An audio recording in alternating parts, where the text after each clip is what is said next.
নমস্কার। আজ আমি কৃষ্ণপ্রিয়া মীরাবাইয়ের গল্প শোনাব। ভারতের অন্যান্য অনেক সাধিকাদের মধ্যে কৃষ্ণ সাধিকা মীরাবাই অন্যতম, যার হৃদয় গোপাল ছাড়া আর কিছুই জানে না। গোপাল কৃষ্ণ তার ইষ্ট, প্রাণ ও প্রিয়তম। তার ইহকাল পরকাল। হৃদয় সিংহাসনে কৃষ্ণের নটরাজ মূর্তি সুপ্রতিষ্ঠিত। অভূতপূর্ব ছিল মীরার কৃষ্ণের প্রতি হৃদয় বিদীর্ণ করা প্রেম। যেমন বহু নদীর ধারা সম্মিলিত হয়ে মেশে সাগরে, আর সেই নদীর সঙ্গমস্থল যেন উথলে ওঠে। যেমন খরস্রোতা নদী সবকিছু ভাসিয়ে নিয়ে যায়, যেমন ঝর্ণা ঝরে পড়ে অবিরাম, তেমনি প্রেমময়ী মীরার 5 বছর বয়স থেকেই অন্তিমকাল পর্যন্ত অদেখা প্রিয়তমের জন্য তার হৃদয় ব্যাকুল হয়েছে। তার প্রেম ভক্তির এমন ধারা বহিয়েছে যে শুষ্ক মরুভূমিকেও সিক্ত করে দিয়েছে। শ্যাম রঙে রাঙিয়ে দিয়েছে শুষ্ক মরুভূমির আকাশ বাতাস। মীরার হৃদয় যেন প্রেম ভক্তির ভালোবাসা, এই ত্রিবেণী সঙ্গমস্থল। রাজস্থানের কুর্কি নামক এক ক্ষুদ্র গ্রামে জন্মগ্রহণ করেন মীরাবাই। পিতার নাম ছিল রত্নসিংহ, রাঠোর বংশের, আর মাতা ঝালা বংশীয় বীর কুমড়ি। মীরা ছিলেন তাদের একমাত্র কন্যা। এই কন্যাকে তারা ছোটবেলা থেকেই পরম স্নেহে আদরে যত্নে লালন পালন করেন। অগাধ সুখ ও সূর্য সমৃদ্ধ ভরা ছিল মীরার জীবন। অপরূপ রূপময়ী ছিলেন মীরা। যেমন ছিল তার রূপ, তেমনি ছিল তার গুণ। বাল্যকাল থেকেই ছিল তার অগাধ কৃষ্ণপ্রেম। সে যেন কৃষ্ণের প্রতি প্রেম ও ভক্তি নিয়ে এই ধরাধামে অবতীর্ণ হয়েছিলেন। তাকে যেন এই যুগের রাধা বলেই মনে হয়। মরুভূমি বেষ্টিত অঞ্চলের জন্মগ্রহণ করেও বাল্যকাল থেকেই কৃষ্ণপ্রেমে তার হৃদয় যেন এক প্রেমের বাণ ডেকেছে। শুষ্ক মরুভূমিতে সে যেন এক প্রেমের মরুদ্যান। তখনকার দিনে বিবাহের শোভাযাত্রা দেখা যেত ঘোড়ায় করে চড়ে, সুসজ্জিত জমকালো পোশাক পরে, মাথায় রঙিন ওড়না দিত। মশালের আলোতে আকাশ বাতাস ঝলমল করত। সেই সকল বিবাহের শোভাযাত্রা দেখত। এমনই একদিন সেই শোভাযাত্রা দেখতে মীরাও তার মার সঙ্গে সামিল হন। এই শোভাযাত্রা দেখে সেই ছোট্ট বালিকা মাকে বললে, মা, আমার বর কোথায়? মা তার কথায় তেমন আমল না দেওয়ায় ছোট্ট মীরার মাকে বিরক্ত করতে থাকলো। কোনো মতে তার মা তাকে শান্ত করার জন্য বললে, ওই তো আমাদের ঠাকুরের সিংহাসনে গিরিধারী গোপালজি রয়েছে, উনি তোর বর, তোর সঙ্গে তার বিয়ে হবে। সেই দিন মা কথাটি হয়তো মেয়েকে শান্ত করার জন্য বলেছিলেন। বালিকা মীরাও এই কথার অর্থ সেদিন বোঝেননি। বড়ই বা কি বোঝার ক্ষমতা হয়নি তার। কিন্তু সে কথা মার মন থেকে বিস্তৃত হয়ে গেলেও কৃষ্ণপ্রেমী মীরার তা বিস্তৃত হয়নি। সে তার গিরিধারী গোপালকে তার বর রূপে সযত্নে হৃদয়ে লালন পালন করতে শুরু করে। একদিন জননী যখন অন্তঃপুরে সকলের সঙ্গে বিশ্রামে ব্যস্ত, তখন বালিকা মীরার উল্লাস ভরে মার কানে কানে বলল, মাগো, আমি কাল একটা স্বপ্ন দেখেছি যে গিরিধারীর সঙ্গে আমার বিয়ে হয়ে গেল, মালা বদল হয়ে গেল। মেয়ের ছেলে মানুষে দেখে মা আর হাসি চাপতে পারল না। মা বলে উঠলেন, তাই নাকি? এ তো খুব আনন্দের কথা। বালিকা মীরার এই স্বপ্নের কাহিনী শুনে কিন্তু মীরার জীবন ক্ষেত্রে কৃষ্ণপ্রেমের বীজ রোপণ হয়ে গেছে সময়ের সাথে সাথে। মাত্র 8 বছর বয়সে মাতৃহারা মীরা তার পিতামহ দুদাদির কাছে পরম স্নেহে লালিত পালিত হয়। তার শিক্ষা ও সঙ্গীত সাধনা দিনে দিনে বাড়তে থাকে। গিরিধারীর জন্য সুমধুর কণ্ঠে ভজন করতেন। কাজের ফাঁকে ফাঁকে দুদাদি নাতনি মীরাকে নিয়ে বসতেন মহাভারতের গল্প শোনাতে। এইভাবে পুরাণের কাহিনী ও ধর্মজীবনে আদর্শ রূপে পেতে থাকে বালিকা মীরার জীবনে। চতুর্ভুজ মন্দিরের সন্ধ্যা আরতির শেষে মন্দিরে পুরোহিত গদাধর পণ্ডিত প্রতিদিন পুরাণ শাস্ত্রের আলোচনা করেন, আর বালিকা মীরা সেখানে রোজ উপস্থিত হন ব্যাকুল আগ্রহে সেই সব কাহিনী শোনার জন্য। একদিন আচার্য এক কৃষ্ণমূর্তি মীরাকে দিয়ে যান। তাই সে কৃষ্ণমূর্তি পেয়ে মীরা খুব প্রিয় সখী ললিতাকে বলেন, অবলার বল, তুমি গিরিধারী লাল, আমায় ছেড়ে তুমি কখনো যেও না। এইভাবে কয়েকটি বছর অতিক্রান্ত হয়ে গেল। মীরা এখন কৈশোর পেরিয়ে যৌবনে পা দিয়েছে। সদ্য যৌবনাবতী মীরার অপরূপ রূপ লাবণ্য যেন উপচে পড়ছে। সঙ্গে সঙ্গে তার কৃষ্ণপ্রেমের ভজনের সুরমূর্ছনা আকাশ বাতাস মাতিয়ে বেড়াচ্ছে। পিতামহ দুদাজি নাতনির বিবাহের জন্য উদ্গ্রীব হয়ে ওঠেন। নাতনি মীরা তো তার দেহ মন সর্বস্ব তার প্রিয়তম কৃষ্ণকে সঁপে দিয়েছেন। সে এ জীবনে তাকে প্রতিরূপে গ্রহণ করেছেন।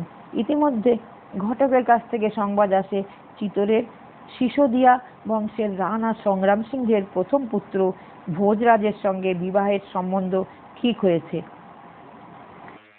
এবং মেবারের প্রথম কুমারের সহধর্মিণী হয়ে চিতোরে পা রাখল মীরা। শুরু হলো মীরার সংসার জীবন। বিপুল রাজ ঐশ্বর্য, প্রাসাদে বিপুল রাজ বৈভব, তার জীবন চলতে লাগলো। তার রূপলাবণ্য, সঙ্গীত পারদর্শিতা, ভজন গান রচনা, সুমধুর কণ্ঠস্বরে গুরুকুলে স্নেহ সমাদরের অন্ত ছিল না।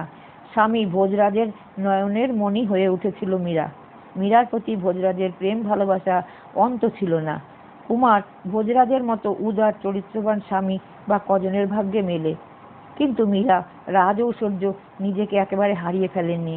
তার মধুময় ও আপন কৃষ্ণপ্রেমী জীবন একান্তে কাটতে থাকে। প্রতি রাতের সোহাগে যেমন স্বাভাবিকভাবে মীরা গ্রহণ করেননি, তেমনি আনন্দ উৎসবে কিন্তু অন্তঃস্থলে গিরিধারী গোপালের আকর্ষণ রয়ে যায়। প্রাসাদের হইচইয়ের মধ্যে যখন অবসর পান, প্রাসাদের এক কোনায় গিয়ে তিনি অনেক সময় ধ্যান ভজনে কাটিয়ে দেন। সাধুদের প্রসাদ আনতে প্রাসাদের সাধুরা এলে মীরা ছুটে যান। আত্মহারা হয়ে শোনেন সাধুরা তার গান। তাদের মুখের হরিকথা, কখনো কখনো নিজ কণ্ঠে শুরু করে অমৃতময় ভজন গান।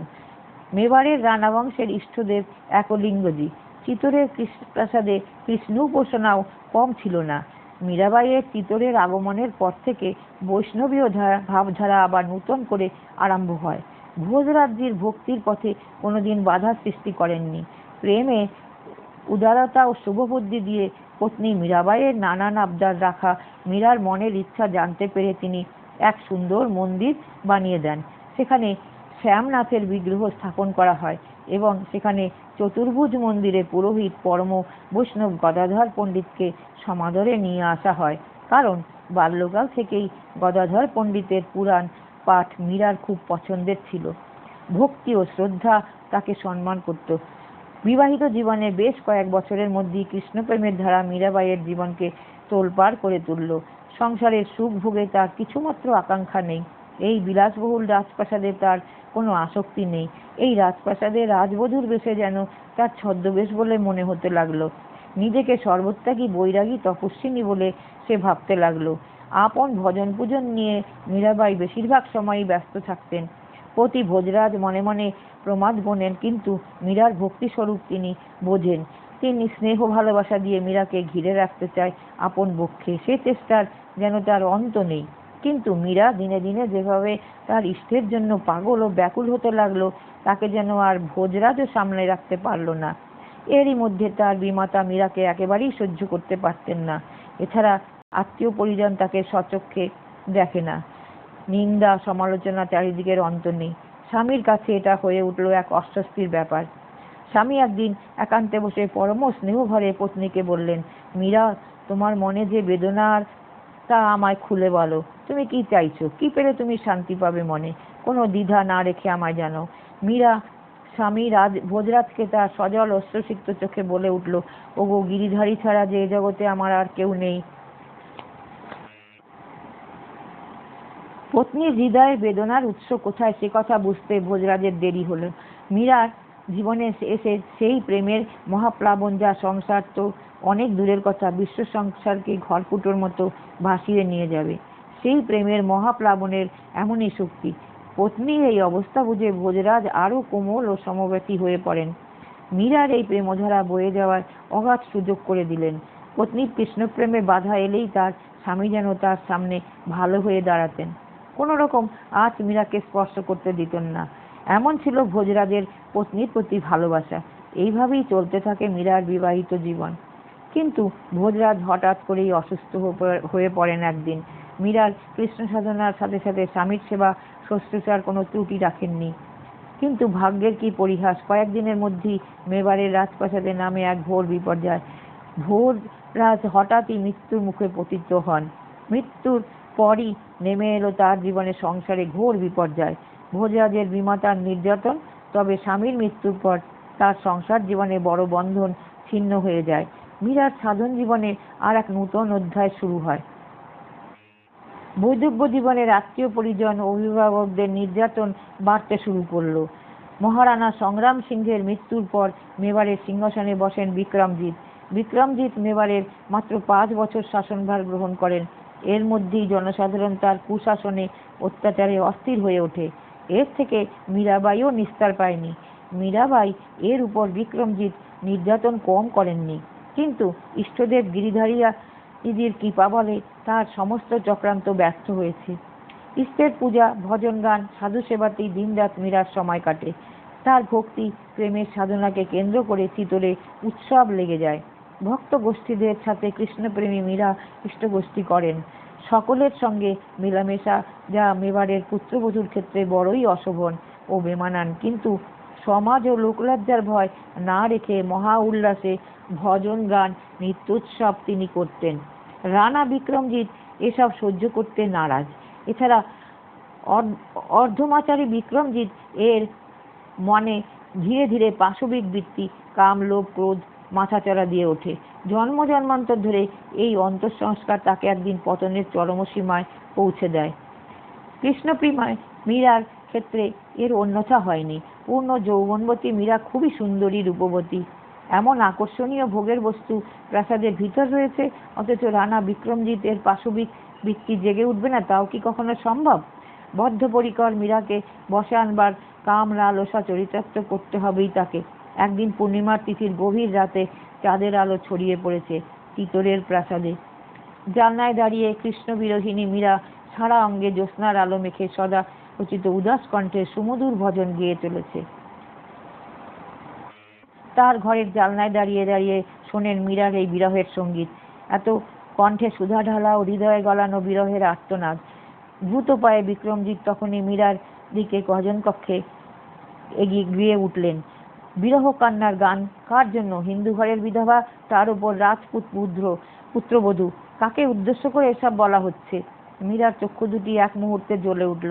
সে ধীরে ধীরে শান্ত কণ্ঠে বললে, যার জন্য সারা নিখিল বিশ্বজগৎ কেঁদে মরছে, যার জন্য তোমার মতো অভাজনকেও অন্তিম সময় আকুল হয়ে কেঁদে ভাসাতে হবে, সেই যিনি অনাদির আদি বংশীধারী গোবিন্দের জন্য যে আমার বিরহের গান।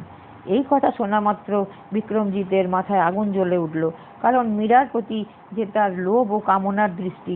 মীরাকে দৃঢ় কণ্ঠে বলে ওঠে, দেখছি তোমার নষ্টামি। সাধু সন্তদের নাম করে যত সব ভণ্ড প্রচারকদের ডেকে প্রাসাদে নিয়ে আসছো আর রাজবংশের কালিমা লেপন করছো।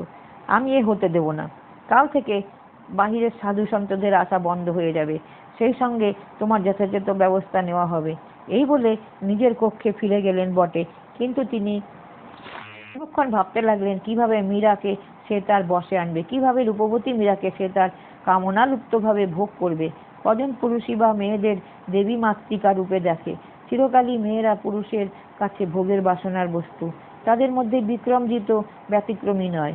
পরদিন তিনি নানা কুকর্মের সহায়িকা প্রাসাদের অন্যতমা কর্ত্রী ভাগ্নী উদাবাই এর কাছে বললেন, পরমা সুন্দরী মীরাকে আমার চাই।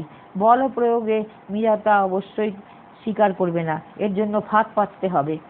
বিস্ময় দৃষ্টিতে উদাবাই বলল, সে আবার কিরকম? বিক্রমজিৎ উদাবাইকে বললে, আজ থেকে তুমি কয়েকজন বাছাই করা সঙ্গী নিয়ে মীরার একান্ত সহচরী হয়ে যাও। ধীরে ধীরে তার বিশ্বাস অর্জন করো, বন্ধুত্ব স্থাপন করে মন আমার দিকে ঘোরাও।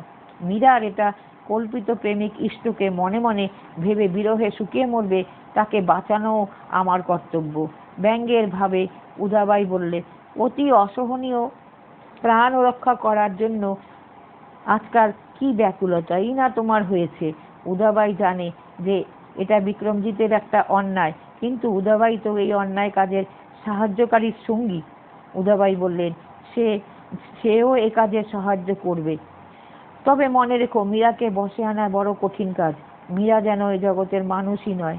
তবুও তুমি যখন বলছো, এই কাজ উদাবাই হাতে নেবে। এরপর থেকে উদাবাই হয় মীরার নিত্যসঙ্গী। মীরার ভজন পূজনে সে যেন মোহিত হয়ে যায়। মীরা যখন তার গিরিধারী গোপালের জন্য ভাবে উন্মত্ত হয়ে যায়, উদাবাই তাকে খুব গভীরভাবে পর্যবেক্ষণ করে। এর ফলে ধীরে ধীরে উদাবাইয়ের চরিত্রেও কোমল ভাব হয়ে ওঠে। শুদ্ধ সত্তা কৃষ্ণ সাধিকা মীরার সহচর্যে থাকার ফলে যার ভাবনা যেমন, সে সেই সত্তারই অধিকারী হয়। কথায় বলে সৎসঙ্গে স্বর্গবাস, অসৎসঙ্গে নরকবাস। সাধিকা মীরাবাইয়ের উদাবাইয়ের মনের পরিবর্তন ঘটালো।